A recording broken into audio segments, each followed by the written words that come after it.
Ja mēs mācāmies mīlestību, tad patiesībā Svētie raksti saka, Dievs ir mīlestība. Mēs mācāmies arī Dievu.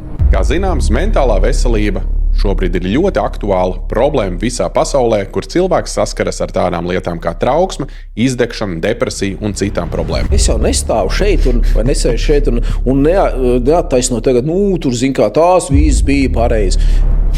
Protams, ka nē, sviests. Šodien pie mums ir ieradies Talsu Luterāņu baznīcas mācītājs Andis Ķīvičs. Tu vienā brīdī neizdomāsi, es gribu būt mācītājs. Un tu nemaz nemēģini izdomāt kaut kādus pareizos vārdus. Ka tu īstenībā ar savu attieksmi noved cilvēku līdz tam slieksnim, ka tu saki, es tādu dzīvi taču vairs negribu. Jā, un mēs parunāsim par tādām tēmām kā kristietība un mentālā veselība, kā baznīca un Dievs un ticība var palīdzēt uzlabot mentālo veselību, kā cīnīties ar tādām lietām kā izdegšana, trauksme, depresija un ko vispār Bībele kopā saka par garīgo veselību. Tu esi grēcinieks, tādā ziņā, ka tu esi pilnīgs cilvēks. Ja?